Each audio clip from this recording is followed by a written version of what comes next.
नमस्कार साथियों, मैं इस वक्त बनारस में काशी के महानगर अध्यक्ष जो कि पूर्व में बहुत ही जुझारू नेता भी रहे हैं और विभिन्न पदों से चुनाव लड़ा इन्होंने, लेकिन सच बताऊं सबसे बड़े दिलीप डे के विषय में एक सामाजिक अच्छे व्यक्ति हैं और समाजवादी पार्टी का गढ़ इन्होंने बड़ा सा मजबूत करने में जो भी कामयाबी पहले हासिल की है इसी किसी भी प्रकार से तुलना नहीं की जा सकती। लेकिन सबसे पहले बता दूं वर्तमान में दिलीप डे जी के पास पुनर्महानगर अध्यक्ष पद की जिम्मेदारी सौंपी गई है और आज दिल्ली से जरूर जानना चाहूँगा कि जो माननीय अखिलेश जी द्वारा नगर अध्यक्ष का पद सौंपा गया है उस पर किस प्रकार से इन्होंने कमेटी के गठन की है और आगे कोई क्या तैयारी है।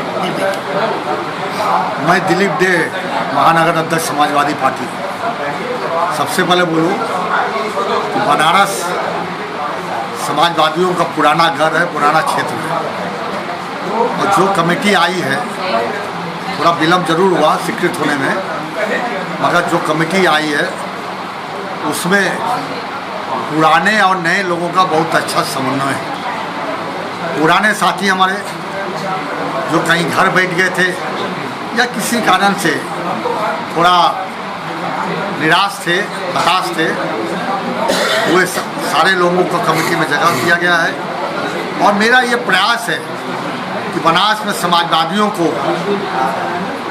फिर से इतना मजबूत किया जाएगा, समाजवादी आंदोलन को इतना मजबूत किया जाएगा कि उसके सामने कोई बनारस में टिक नहीं सकता। बनारस में अंग्रेजी हटा आंदोलन से शुरू किया जाए जो समाजवादियों का सबसे अहम आंदोलन हुआ करता है, या बनारस में राजनारायण जी श्रद्धेय राजनारायण जी का जो आंदोलन हुआ करता था, काशी विश्वनाथ मंदिर के सवाल पर जो सोना चोरी हो गया था उस सवाल पर जो बनारस में समाजवादियों का आंदोलन हुआ था, या ये तथाकथित सांप्रदायिक पार्टी के खिलाफ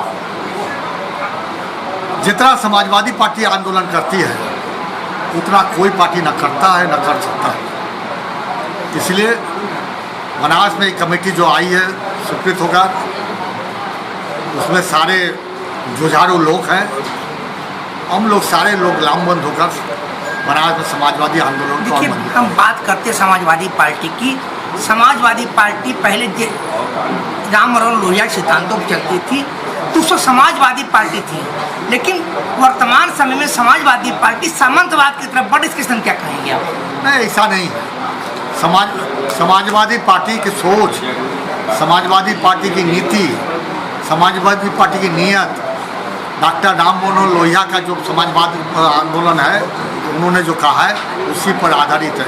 डॉक्टर राम मनोहर लोहिया, उसके बाद जनेश्वर मिश्रा, माननीय मुलायम सिंह जी, माननीय नेता राजनारायण जी, सारे लोग मिलकर समाजवादी आंदोलन को बनारस में मजबूत करने का काम किया है, उत्तर प्रदेश में मजबूत करने का काम किया और उसी पर समाजवादी पार्टी चल रही है। समाजवादी उसमें थोड़ा सा समाजवादी पार्टी ने इधर संशोधन किया है। समाजवादी दलित लोग थोड़ा अपने को उपेक्षित महसूस कर रहे थे समाजवादी पार्टी से, तो उन्होंने अम्बेडकर को, काशीराम जो कभी माननीय अखिलेश जी ने कभी संविधान पर इस पर हमला हो रहा है, संविधान को मिटाने की कोशिश हो रही है, इसलिए मतलब संविधान बचाने के लिए समाजवादी पार्टी संविधान प्रणेता बाबा भीमराव अम्बेडकर जी के सम्मान में भी कुछ हम लोग उसमें जोड़े हैं, हटाने का कुछ सवाल नहीं है। जैसा कि अभी कहा जाए कि समाजवादी पार्टी का कोई नगर अध्यक्ष बनाया गया है, तो समाजवादी पार्टी के नगर अध्यक्ष में एक होती है वार्ड अध्यक्ष की टीम, जिसमें 100 वार्ड अध्यक्ष बनाए जाते हैं हर वार्डों के। तो क्या 100 वार्ड अध्यक्ष बनाए जा चुके हैं? अभी तो नगर की कमेटी आई है और विधानसभा अध्यक्ष हम लोग का आया है, विधानसभा अध्यक्ष भी इसमें है। इसमें हम लोग बहुत जल्द हम लोग सेक्टर प्रभारी बना चुके हैं, हम लोग जोन प्रभारी बना चुके हैं, हम लोग बूथ स्तर तक काम करेंगे बहुत जल्द और बूथ प्रभारियों को हम लोग बहुत जल्द मनोनीत करेंगे और बनारस में एक अच्छा संगठन, एक मजबूत संगठन आपको दिखाई देगा बनारस में। और इसी तरह से हम लोग बोल रहे हैं कि हम लोग आने वाले दिनों में इंडिया गठबंधन को मजबूत करेंगे और इंडिया गठबंधन के सारे प्रत्याशी हम लोग जिताएंगे। देखिए, बात यहाँ इंडिया गठबंधन की हो रही है। इंडिया गठबंधन से यहाँ पे समाजवादी पार्टी भी है, आम आदमी पार्टी भी, यहाँ से कांग्रेस भी चुनाव लड़, कांग्रेस के प्रत्याशी घोषित है। तो अगर कांग्रेस के प्रत्याशी घोषित की बात मैं करूँ तो वर्तमान समय में कांग्रेस की न्यूज़ सबसे कमज़ोर बनारस में है। अगर नगर की कमेटी बात को वहाँ 100 वार्ड अध्यक्ष में नहीं है। अगर जिले की बात करो तो उनके 8 विधानसभा अध्यक्ष नहीं है। तो क्या कांग्रेस के जो आपके सांसद हैं वो समाजवादी पार्टी के भरोसे चुनाव लड़ रहे हैं क्या? नहीं, कांग्रेस का भी अपना संगठन है, ऐसा नहीं है। कांग्रेस भी मजबूती से लड़ रही है। कुछ सोच समझ कर कांग्रेस ने ये सीट लिया है, तो निश्चित रूप से मैं एक बात बता रहा हूँ, अगर कहीं कमी बेसी होगी तो उसको समाजवादी पार्टी पूरा करेगी।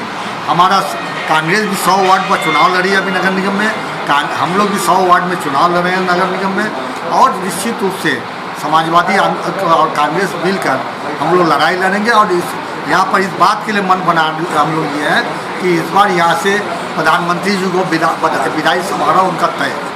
जैसे आपने कहा कि प्रधानमंत्री की विदाई समारोह तय है, लेकिन यहाँ भारतीय जनता पार्टी का एक नारा है कि 400 पार। अगर 400 के पार अगर भारतीय जनता पार्टी है तो अन्य पार्टियाँ सब तो फिर कहाँ जाएंगी? ये 400 पार उनका है क्या? अरे ये 400 हार है, गलती से पार हो गया। ये 400 हार है, वो 400 सीट निश्चित रूप से आ रहा है। कहाँ वो जीत रहे हैं? पूरा दक्षिण देख लीजिए, वो पूरा साफ है। उत्तर प्रदेश में कम से कम हम लोग 60 सीट हम लोग जीतने जा रहे हैं। आप देख ले यहाँ से बनारस से देख लीजिए, चंदौली एकदम 100% जीतने जा रहे हैं, भदोही हम लोग 100% जीतने जा रहे हैं, मिर्ज़ापुर हम लोग जीतने जा रहे हैं, आजमगढ़ जीतने जा रहे हैं, जौनपुर जीतने जा रहे हैं, मछली शहर जीतने जा रहे हैं। आप देख लेना, एक तरफ से देख लीजिए, हम लोग मैनपुरी जीतेंगे, इटावा जीतेंगे, हम लोग यहाँ जीतेंगे, क्या कहते हैं, फिरोजाबाद जीतेंगे, हम लोग बदायूं जीतेंगे। हम सारा सीट तो हम लोग जीतने जा रहे हैं। कहाँ भाजपा का रहा होगा, जब रहा होगा उस समय कुछ रहा होगा, मगर लोग समझ गए हैं कि भाजपा झूठ बोलने की पार्टी है, झूठ बोलने की मशीन है और लोगों को परेशान करने के लोग हैं। क्योंकि महंगाई इतनी चरम सीमा पर है, बेरोजगार घर घर बेरोजगार है, कोई काम धंधा नहीं है। ये बता दीजिए, बनारस में 10 साल हो गया इस सरकार को, एक भी भाई प्रधानमंत्री का क्षेत्र है, एक भी कोई कल कारखाना नया आया है, एक भी इंडस्ट्री कोई आया है? यहाँ पर जो छोटे छोटे घरेलू लकड़ी का खिलौना बनता रहा, ख़त्म हो रहा है। काला पंखा ख़त्म हो गया। बनारसी साड़ी जो वो पूरा दुनिया जानती है, वो बड़ी बुरी स्थिति में, बुरे दौर में है। और काला बत्तू का काम होता रहा बनारस में, वो काला बत्तू काम खत्म हो गया। बनारस में विकास कहाँ हो रहा है? काम कहाँ है? लोगों के पास काम। अब वही आपका जो पहले कहे थे कि चाय बेचिए, बेचना पड़ेगा, पकौड़ा, तो वही रेस्टोरेंट खोलने से चाय और पकौड़ा से बनारस चलेगा खाली। जैसे कि पहले कहा जाता था कि समाजवादी पार्टी अपराधियों गढ़ मानी जाती थी, तो वर्तमान समय में सारे उत्तर प्रदेश में जो समाजवादी पार्टी अपराधी थे सारे कहाँ गए? ये तो करने की बात है, आप भी जानते होंगे, भाजपा के पास सारे अपराधी भाजपा के साथ। जितने भी हिस्ट्री सीटर, बड़े हिस्ट्री सीटर है, आप बनारस उठा के देख लो, नाम लेने की ज़रूरत नहीं है, उनको महिमा मंडित करने की ज़रूरत है। चाहे चंदौली से उठा के देख लीजिए, बनारस में उठा के देख लीजिए, सारे बड़े अपराधी सब उनके साथ हैं।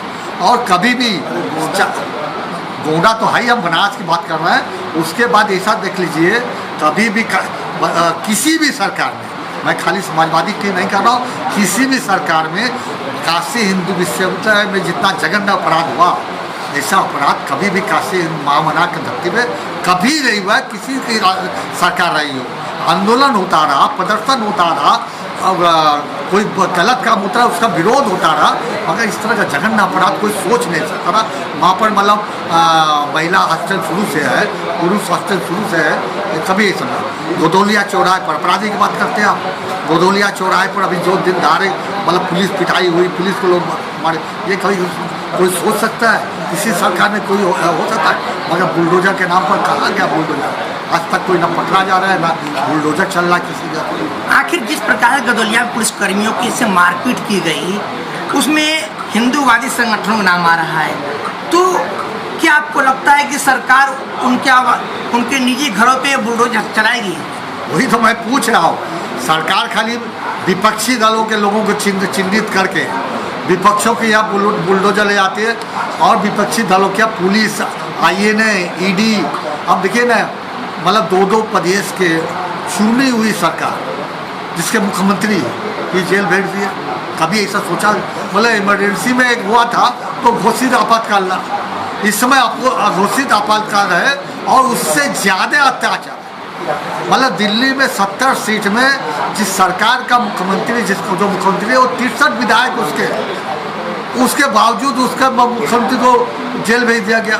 और जो मतलब अपराधी लोग हैं उत्तर प्रदेश में, चाहे गोंडा हो, चाहे माननीय मंत्री टेनी जी हो, चाहे दिल्ली में इतना दिन से धरना दिए हैं लोग, महिलाएं, किसी में तो सब अपराधी है। गदौलिया वाले कांड में हिंदूवादी संगठन किसी अध्यक्ष का नाम आ रहा है। सारे लोग मैं जानता हूँ, 2-3 लोगों को मैं जानता हूँ, सब कहीं ना कहीं परिचित है। मतलब इन लोगों का मन इतना बढ़ गया है, मतलब आतंक इतना बढ़ गया है। आप खाली गदौलिया घटना हुआ ना, थाने में रोज घटनाएं हो रही है, थाने में रोज लोग गोल बनाकर ग्रुप बनाकर चले जा रहे हैं। मतलब वो बनारस में कितना वसूली हो रहा है आज की तारीख में जानते हैं? आज के तारीख में व्यापारियों से बनारस में करोड़ों करोड़ रुपया वसूली हो रहा है। इसको पता लगा लीजिए आप लोग। और कोई कुछ बोल नहीं रहा, लोग डरे हुए हैं, समय हुए हैं। तो क्या आपको भी ED CBI का डर लग रहा है क्या? हम लोग फक्कर आदमी है, हम लोग शुरू से समाजवादी, हम लोग किस बात का डर है? ED हो, जेल जाने के लिए हम लोग नहीं डरते। ये महेंद्र सिंह यादव है, डॉक्टर बहादुर सिंह है, जोगिंदर जी, हम लोग कितना बार अनगिनत बार जेल गए हैं और जेल जाने से कभी हम लोग डरते नहीं है। जो होना है होगा, मगर सच्चाई हम लोग उजागर करके रहेंगे। गलत के खिलाफ हम लोग आंदोलन करेंगे, गलत के खिलाफ बोलेंगे। ये हम लोग का उसूल है, इसमें समझौता नहीं हो सकता। क्या आपको लगता है कि भारतीय जनता पार्टी की जो 96 और 7 के आसपास फ्रंटल संगठन इनकी है, तो क्या इस चक्रव्यूह को भेद पाएगी समाजवादी पार्टी और इंडिया टीम? समाजवादी पार्टी के एक कार्यकर्ता ही बहुत मजबूत है। समाजवादी पार्टी का एक कार्यकर्ता दूसरे दल के 10 कार्यकर्ताओं पर भारी है, क्योंकि विचारों से लैस है। हमारा कार्यकर्ता विचारों से लैस है, किसी चीज़ का परवाह नहीं करता। वह सर पर कफन बांध के घर से निकल पड़ता है कि वो जो होगा देखा जाएगा, उसमें कोई पीछे मुड़ कर देखने के सवाल नहीं है। समाजवादी पार्टी कार्यकर्ता निश्चित रूप से परिवर्तन बनारस का परिवर्तन करेगा और इस परिवर्तन के भागीदार आप सारे लोग भी होंगे, इतना मैं विश्वास के साथ। जैसा कि आपने देखा कि हमारी बातें नगर अध्यक्ष दिलीप बेसेश्वरी उन्होंने कहा कि इस बार समाजवादी पार्टी, जो कि भारतीय जनता पार्टी के आंकड़े हैं कि 400 के पार, लेकिन समाजवादी पार्टी जो है 400 हार के पार इनको रास्ता दिखाएगी। Bureau report doctor Sunil Joshi देख रहे हैं वीके नेशनल न्यूज़ वाराणसी।